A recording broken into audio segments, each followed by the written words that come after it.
Hello everybody, welcome back to the channel. In today's video we're going to be continuing reading our entire Bible. So today we're going to be reading what is called A Prince's Friend. This is going to be based on 1 Samuel chapter 19 through verse 18 through 20, as well as chapter 42 and Psalms chapter 19 as well. Which, if you don't know, David wrote Psalms, so you know that's why it's also in there. Meanwhile, David escapes to Ramah, where he takes refuge with Samuel, the prophet who had anointed both him and Saul. He's gone mad, Samuel. And, Samuel says he has turned his back on the Lord. Learn from his mistakes, David.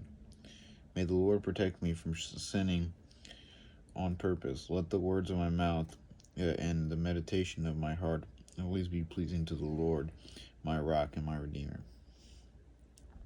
3 times Saul sends men to Ramah to capture David, but every time the Holy Spirit protects David. Angry beyond reason, Saul goes himself, but the Spirit of God keeps him from harming David too.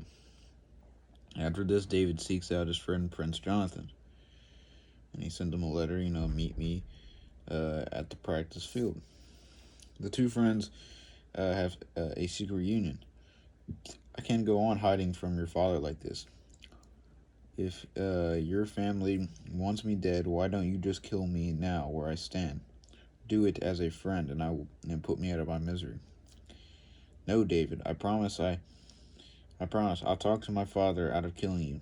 He would have told me if he still thought you were a threat. He tells me everything. But David is not convinced. And I can understand why. This man has just natural hatred for David. I'm sorry, Jonathan. He has stopped confiding in you because you are my friend, but I need to know if there's any chance he'll leave me alone. I promise friends till death. You are my sworn brother. Whatever you ask, I will do, but please remember me when you are king of all Israel. And he says, I promise. Because they were great friends and stuff like that. And it's almost a shock to Jonathan. It must be crazy, all these things David has done for his father, and now his father wants to kill him, and out of nowhere, for no cause. David's done nothing to Saul. David's done nothing to Saul but to help Saul. But Saul doesn't want him taking his kingdom. So together the two hatch a plan. David will hide in the field during the royal feast dinner. If King Saul doesn't mind that David is absent, it's because he is not worried about David. But if he becomes angry, Jonathan will know that it's because he still seeks David's death. Then he will go back to the field and use a code to let David know the answer. On the second day of the king's feast, Saul's temper explodes when Jonathan tells him of David's absence. You son of a stubborn concubine, don't you know that as long as David lives, you will never be a king? Bring him here immediately. He must die. Why should he be killed? What has he done but serve you well in battle? My own son is a traitor. I'll kill you too. I am ashamed. Jonathan says this to his father. I'm ashamed to call you father.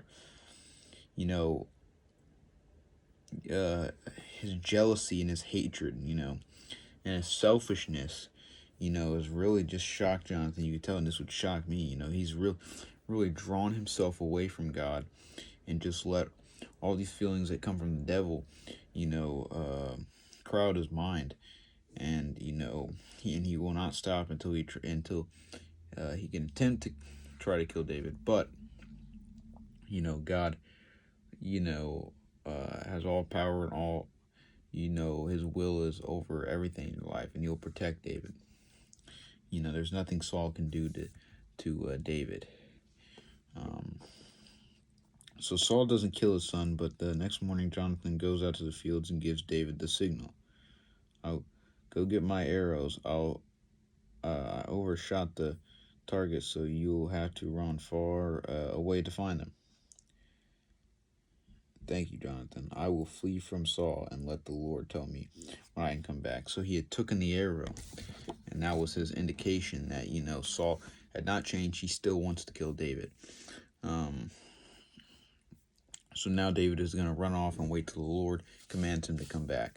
Now, as we're going to see, David is going to go through some great adventures, and he's going to band together himself his own little army, and we'll see what happens to Saul and Jonathan. And as you'll see, that we'll see how this leads into David being king. God's will is God's will. There's nothing Saul can do. There's nothing the devil can do up to this point that's going to stop David from being king. So I thank you guys for watching. As always, take it easy, and we'll continue this story tomorrow.